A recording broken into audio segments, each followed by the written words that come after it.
Chapter 16. Man to Man. He lay sick and unmoved, in pure opposition to everything. He knew how near to breaking was the vessel that held his life. He knew also how strong and durable it was. And he did not care. Better 1,000 times take one's chance with death than accept a life one did not want. But best of all to persist and persist and persist for ever, till one was satisfied in life. He knew that Ursula was referred back to him. He knew his life rested with her. But he would rather not live than accept the love she proffered. The old way of love seemed a dreadful bondage, a sort of conscription. What it was in him he did not know, but the thought of love, marriage and children, and a life lived together in the horrible privacy of domestic and connubial satisfaction, was repulsive. He wanted something clearer, more open, cooler, as it were. The hot, narrow intimacy between man and wife was abhorrent.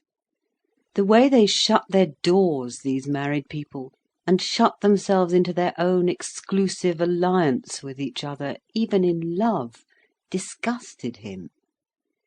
It was a whole community of mistrustful couples, insulated in private houses or private rooms, always in couples, and no further life, no further immediate, no disinterested relationship admitted. A kaleidoscope of couples, disjoined, separatist, meaningless entities of married couples. True, he hated promiscuity even worse than marriage, and a liaison was only another kind of coupling, reactionary from the legal marriage. Reaction was a greater bore than action. On the whole, he hated sex. It was such a limitation. It was sex that turned a man into a broken half of a couple, the woman into the other broken half. And he wanted to be single in himself, the woman single in herself. He wanted sex to revert to the level of the other appetites, to be regarded as a functional process, not as a fulfilment. He believed in sex marriage. But beyond this he wanted a further conjunction, where man had being and woman had being, two pure beings, each constituting the freedom of the other, balancing each other like two poles of one force, like two angels or two demons. He wanted so much to be free, not under the compulsion of any need for unification, or tortured by unsatisfied desire. Desire and aspiration should find their object without all this torture, as now, in a world of plenty of water, simple thirst is inconsiderable, satisfied almost unconsciously. And he wanted to be with Ursula as free as with himself, single and clear and cool, yet balanced, polarised with her. The merging, the clutching, the mingling of love was become madly abhorrent to him. But it seemed to him woman was always so horrible and clutching. She had such a lust for possession, a greed of self-importance in love. She wanted to have, to own, to control, to be dominant. Everything must be referred back to her, to woman, the great mother of everything, out of whom proceeded everything, and to whom everything must finally be rendered up. It filled him with almost insane fury, this calm assumption of the Magna Mater, that all was hers because she had borne it. Man was hers because she had borne him. A Mater Dolorosa, she had borne him. A Magna Mater, she now claimed him again, soul and body, sex, meaning and all. He had a horror of the Magna Mater. She was detestable. She was on a very high horse again, was woman, the great mother. Did he not know it in Hermione? Hermione the humble, the subservient. What was she all the while but the Mater Dolorosa in her subservience, claiming with horrible insidious arrogance and female tyranny her own again, claiming back the man she had borne in suffering. By her very suffering and humility she bound her son with chains, she held him her everlasting prisoner. And Ursula was the same, or the inverse. She too was the awful, arrogant queen of life, as if she were a queen bee on whom all the rest depended. He saw the yellow flare in her eyes. He knew the unthinkable, overweening assumption of primacy in her. She was unconscious of it herself. She was only too ready to knock her head on the ground before a man. But this was only when she was so certain of her man that she could worship him as a woman worships her own infant, with a worship of perfect possession. It was intolerable, this possession at the hands of woman. Always a man must be considered as the broken-off fragment of a woman, and the sex was the still aching scar of the laceration. Man must be added on to a woman before he had any real place or wholeness. And why? Why should we consider ourselves, men and women, as broken fragments of one whole? It is not true. We are not broken fragments of one whole. Rather, we are the singling away into purity and clear being of things that were mixed. Rather, the sex is that which remains in us of the mixed, the unresolved. And passion is the further separating of this mixture, that which is manly being taken into the being of the man, that which is womanly passing to the woman, till the two are clear and whole as angels. The admixture of sex in the highest sense are past, leaving two single beings constellated together, like two stars. In the old age, before sex was, we were mixed, each one a mixture. The process of singling into individuality resulted into the great polarisation of sex. The womanly drew to one side, the manly to the other. But the separation was imperfect even then. And so our world cycle passes. There is now to come the new day, when we are beings, each of us fulfilled in difference. The man is pure man, the woman pure woman. They are perfectly polarised. But there is no longer any of the horrible merging, mingling, self-abnegation of love. There is only the pure duality of polarisation, each one free from any contamination of the other. In each the individual is primal. Sex is subordinate, but perfectly polarised. Each has a single, separate being with its own laws. The man has his pure freedom, the woman hers. Each acknowledges the perfection of the polarised sex circuit. Each admits the different nature in the other. So Birkin meditated whilst he was ill. He liked sometimes to be ill enough to take to his bed, for then he got better very quickly, and things came to him clear and sure.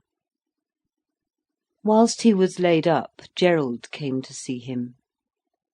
The two men had a deep, uneasy feeling for each other. Gerald's eyes were quick and restless, his whole manner tense and impatient. He seemed strung up to some activity. According to conventionality, he wore black clothes.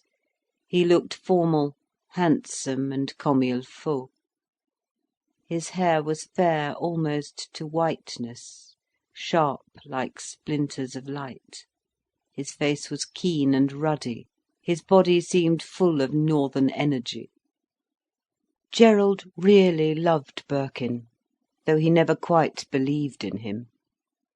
Birkin was too unreal, clever, whimsical, wonderful, but not practical enough.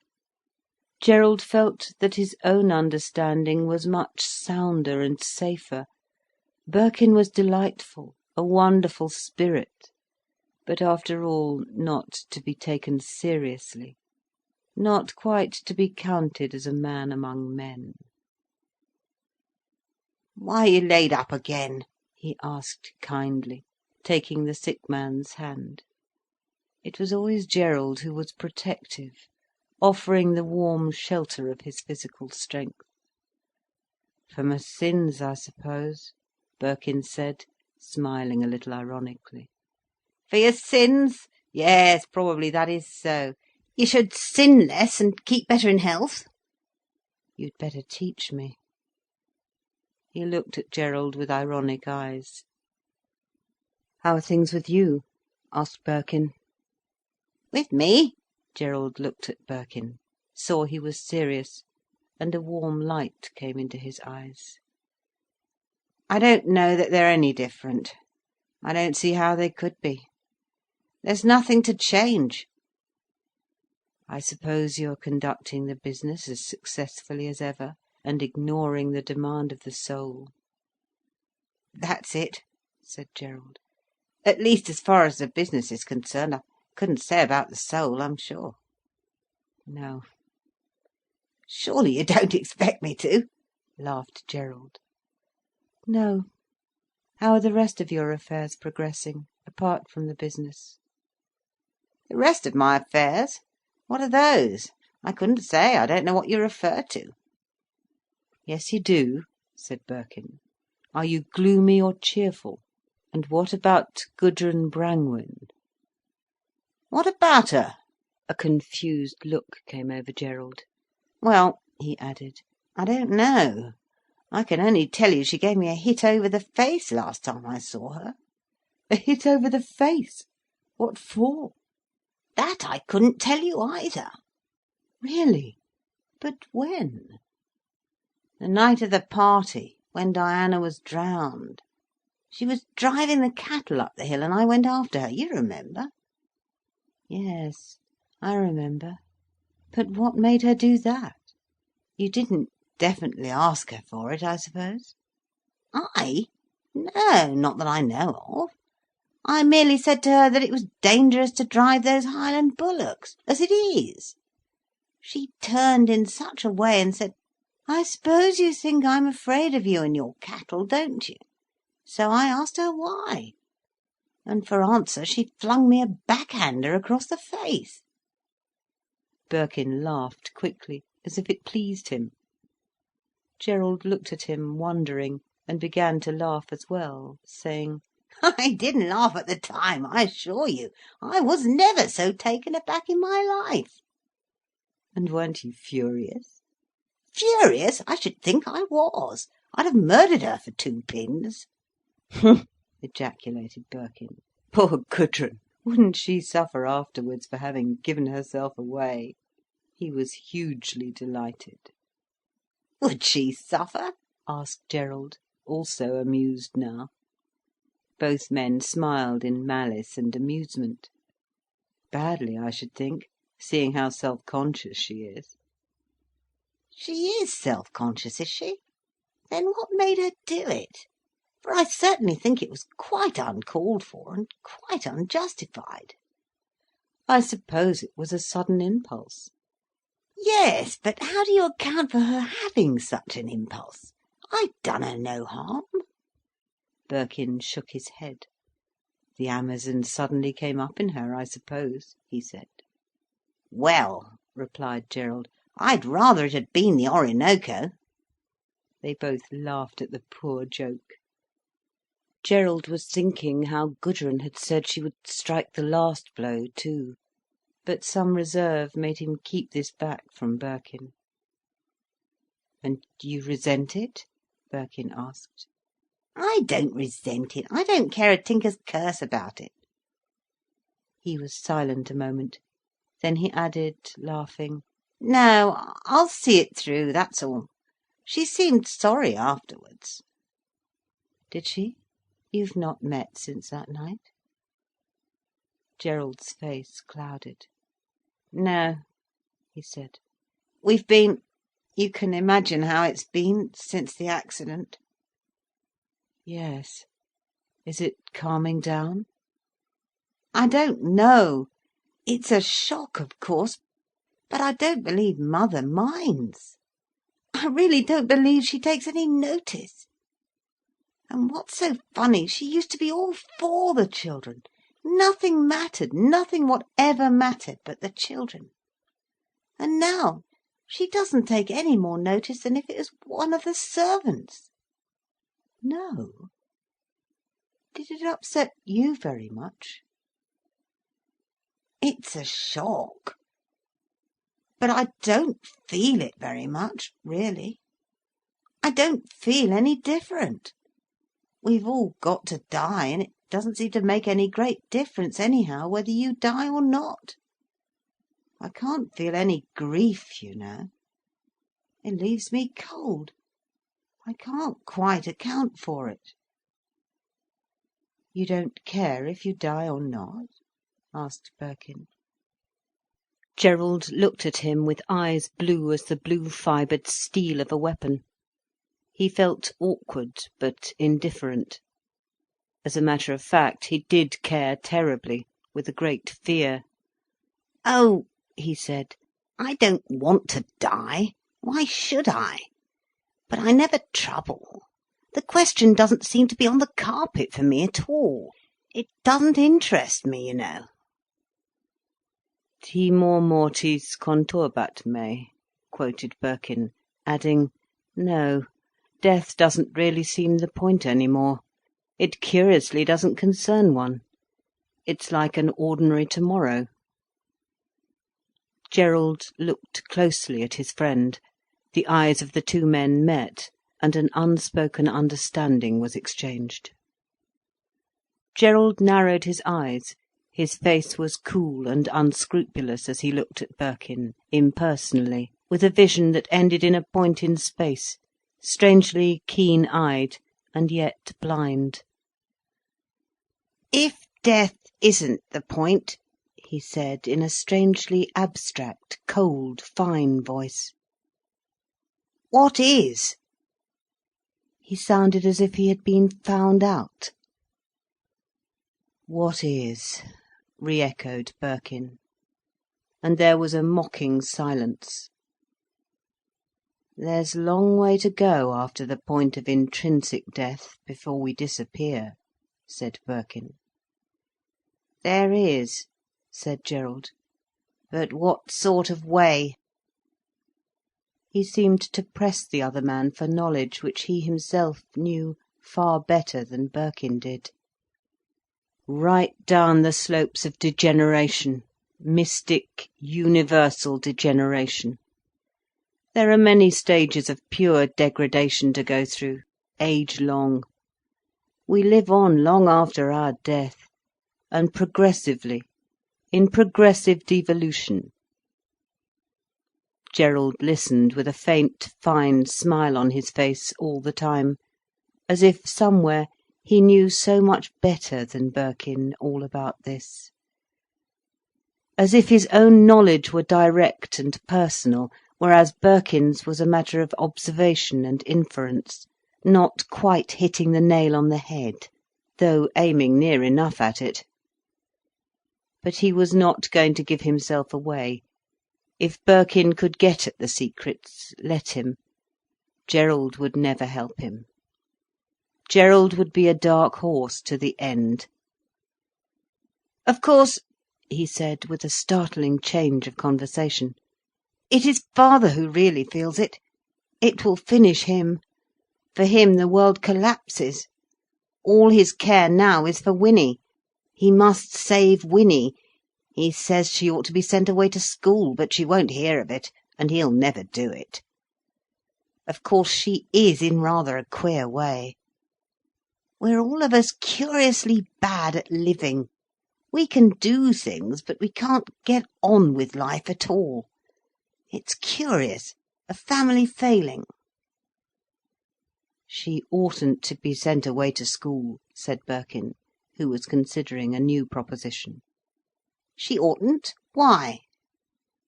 "She's a queer child, a special child, more special even than you, and in my opinion special children should never be sent away to school. Only moderately ordinary children should be sent to school, so it seems to me." "I'm inclined to think just the opposite. I think it would probably make her more normal if she went away and mixed with other children." "She wouldn't mix, you see. You never really mixed, did you? And she wouldn't be willing even to pretend to. She's proud and solitary and naturally apart. If she has a single nature, why do you want to make her gregarious?" "No, I don't want to make her anything. But I think school would be good for her." "Was it good for you?" Gerald's eyes narrowed uglily. School had been torture to him.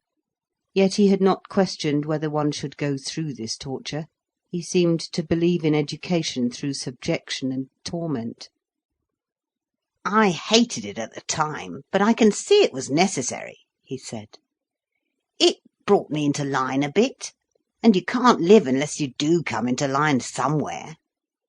"Well," said Birkin, "I begin to think that you can't live unless you keep entirely out of the line.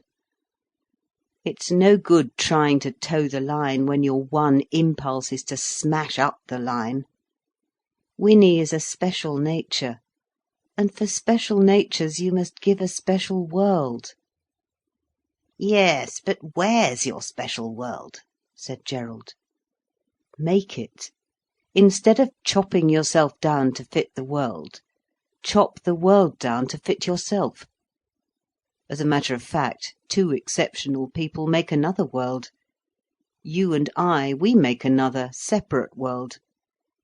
You don't want a world same as your brothers-in-law. It's just a special quality you value. Do you want to be normal or ordinary? It's a lie. You want to be free and extraordinary, in an extraordinary world of liberty." Gerald looked at Birkin with subtle eyes of knowledge. But he would never openly admit what he felt. He knew more than Birkin in one direction, much more. And this gave him his gentle love for the other man, as if Birkin were in some way young, innocent, childlike, so amazingly clever, but incurably innocent. "Yet you are so banal as to consider me chiefly a freak," said Birkin pointedly. "A freak!" exclaimed Gerald, startled. And his face opened suddenly, as if lighted with simplicity, as when a flower opens out of the cunning bud. "No, I never consider you a freak." And he watched the other man with strange eyes that Birkin could not understand. "I feel," Gerald continued, "that there is always an element of uncertainty about you. Perhaps you are uncertain about yourself. But I'm never sure of you. You can go away and change as easily as if you had no soul." He looked at Birkin with penetrating eyes. Birkin was amazed. He thought he had all the soul in the world. He stared in amazement. And Gerald, watching, saw the amazing, attractive goodliness of his eyes, a young, spontaneous goodness that attracted the other man infinitely, yet filled him with bitter chagrin because he mistrusted it so much. He knew Birkin could do without him, could forget and not suffer. This was always present in Gerald's consciousness, filling him with bitter unbelief. This consciousness of the young, animal-like spontaneity of detachment. It seemed almost like hypocrisy and lying sometimes, oh, often, on Birkin's part, to talk so deeply and importantly. Quite other things were going through Birkin's mind. Suddenly he saw himself confronted with another problem, the problem of love and eternal conjunction between two men. Of course this was necessary. It had been a necessity inside himself all his life, to love a man purely and fully. Of course he had been loving Gerald all along, and all along denying it. He lay in the bed and wondered, whilst his friend sat beside him, lost in brooding. Each man was gone in his own thoughts. "You know how the old German knights used to swear a Blutbruderschaft?" he said to Gerald, with quite a new happy activity in his eyes. "Make a little wound in their arms, and rub each other's blood into the cut," said Gerald. "Yes, and swear to be true to each other, of one blood, all their lives. That is what we ought to do. No wounds, that is obsolete. But we ought to swear to love each other, you and I, implicitly and perfectly, finally, without any possibility of going back on it." He looked at Gerald with clear, happy eyes of discovery. Gerald looked down at him, attracted, so deeply bondaged in fascinated attraction that he was mistrustful, resenting the bondage, hating the attraction. "We will swear to each other one day, shall we?" pleaded Birkin. "We will swear to stand by each other, be true to each other, ultimately, infallibly, given to each other, organically, without possibility of taking back." Birkin sought hard to express himself, but Gerald hardly listened. His face shone with a certain luminous pleasure. He was pleased. But he kept his reserve. He held himself back. "Shall we swear to each other one day?" said Birkin, putting out his hand towards Gerald. Gerald just touched the extended, fine, living hand, as if withheld and afraid. "We'll leave it till I understand it better," he said, in a voice of excuse. Birkin watched him. A little sharp disappointment, perhaps a touch of contempt, came into his heart. "Yes," he said, "you must tell me what you think, later. You know what I mean? Not sloppy emotionalism. An impersonal union that leaves one free." They lapsed both into silence. Birkin was looking at Gerald all the time. He seemed now to see, not the physical animal man, which he usually saw in Gerald, and which usually he liked so much, but the man himself, complete, and as if fated, doomed, limited. This strange sense of fatality in Gerald, as if he were limited to one form of existence, one knowledge, one activity, a sort of fatal halfness which to himself seemed wholeness, always overcame Birkin after their moments of passionate approach, and filled him with a sort of contempt or boredom. It was the insistence on the limitation which so bored Birkin in Gerald. Gerald could never fly away from himself in real indifferent gaiety. He had a clog, a sort of monomania. There was silence for a time. Then Birkin said, in a lighter tone, letting the stress of the contact pass, "Can't you get a good governess for Winifred? Somebody exceptional?"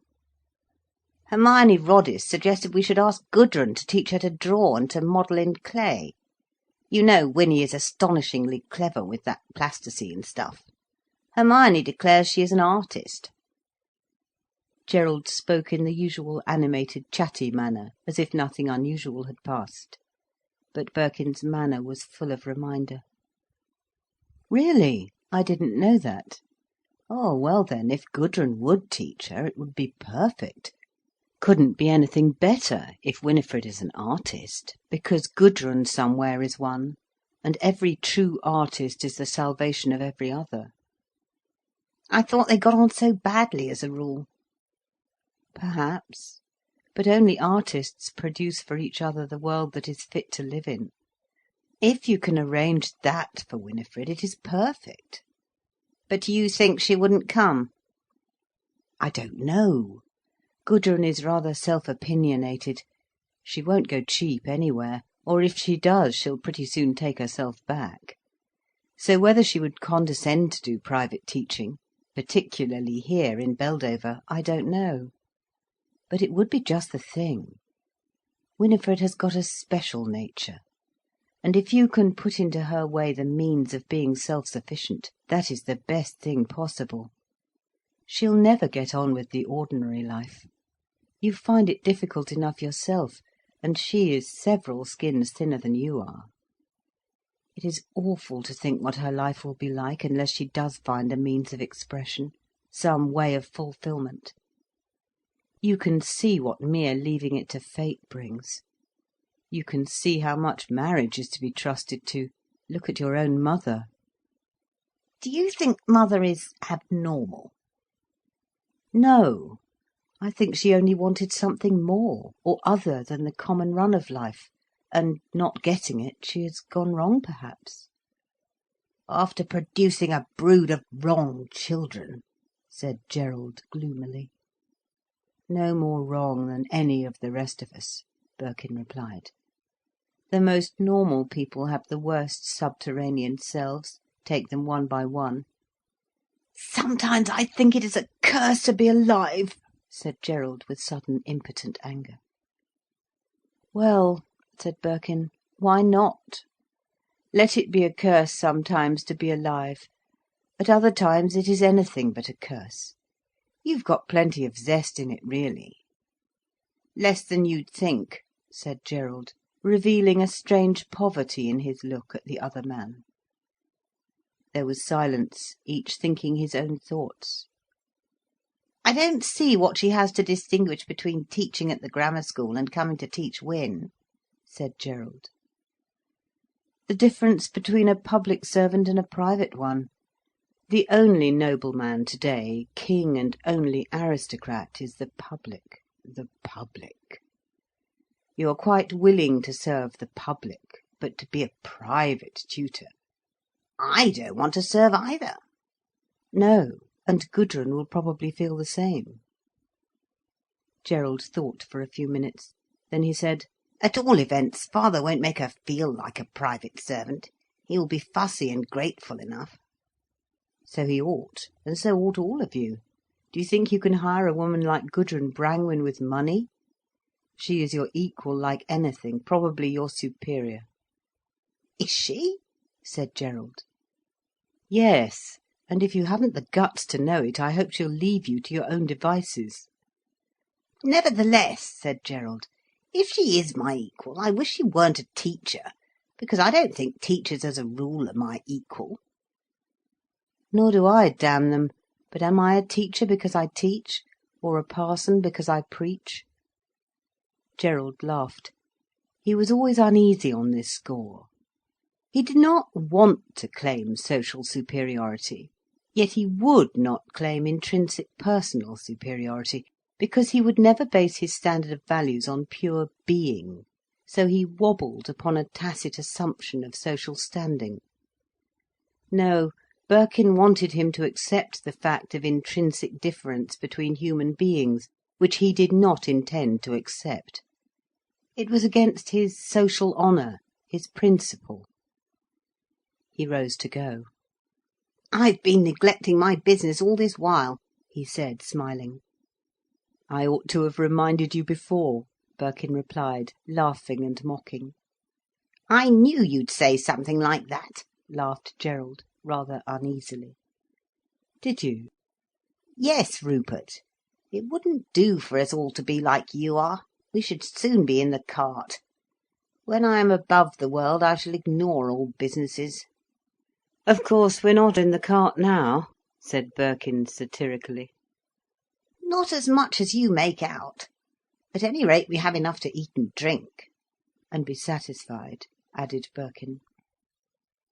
Gerald came near the bed and stood looking down at Birkin, whose throat was exposed, whose tossed hair fell attractively on the warm brow, above the eyes that were so unchallenged and still in the satirical face. Gerald, full-limbed and turgid with energy, stood unwilling to go. He was held by the presence of the other man. He had not the power to go away. "So," said Birkin, "good-bye." And he reached out his hand from under the bedclothes, smiling with a glimmering look. "Good-bye," said Gerald, taking the warm hand of his friend in a firm grasp. "I shall come again. I miss you down at the mill." "I'll be there in a few days," said Birkin. The eyes of the two men met again. Gerald's, that were keen as a hawk's, were suffused now with warm light and with unadmitted love. Birkin looked back as out of a darkness, unsounded and unknown, yet with a kind of warmth that seemed to flow over Gerald's brain like a fertile sleep. "Good-bye, then. There's nothing I can do for you?" "Nothing, thanks." Birkin watched the black-clothed form of the other man move out of the door. The bright head was gone. He turned over to sleep. End of chapter 16. Recording by Ruth